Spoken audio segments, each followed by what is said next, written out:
formal ng hinamo ng ilang mga complainant ang pagbasura ng Korte Suprema sa Articles of Impeachment laban kay VP Sara. Yan ang agenda report ni Hannah T. Live mula sa Supreme Court. Hannah, go ahead. Willard, sigaw ng mga complainant dito sa harap ng Korte Suprema kanina, litisid si Sara Duterte. Yan ay matapos maghain ng motion for reconsideration ang mga nasa likod ng unang impeachment complaint laban kay VP Sara.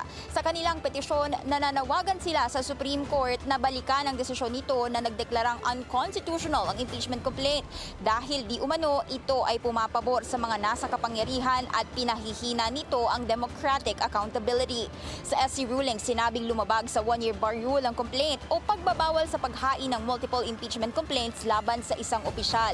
Hindi rin umano dumaan sa due process ang nasabing reklamo at isang dahilan ay hindi ito nabasa ng kampo ng bise. Sa kabila ng unanimous decision ng SC, anila umaasa silang magbabago ang ihip ng hangin sa mga susunod na araw. Confident kami in the sense that we believe we are right. So we are fighting for a principle.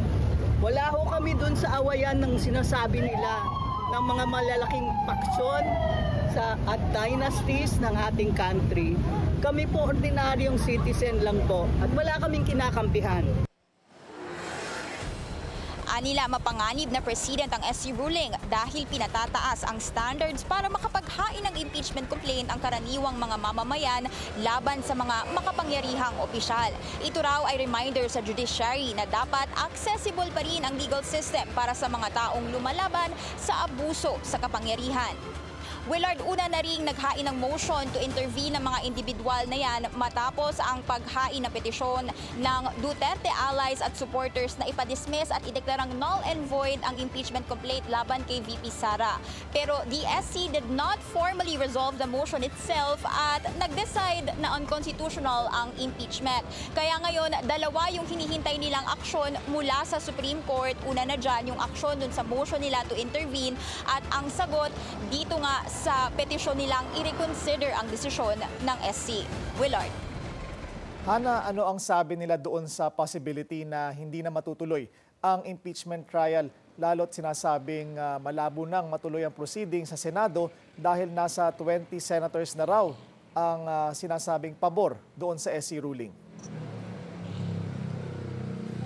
Willard, they're still hoping that the proceedings will still happen sa Senado para maipresenta raw ang ebidensya sa publiko at next week dahil nga August 6 pa pagdedesisyonan o pagdedebatehan ng mga senador itong SC ruling, magsasagawa ang grupo ng pagtitipon na ang pangalan ay ang Tindig Pilipinas para ipanawagan sa mga senador na ituloy pa rin nila yung paglilitis. Willard.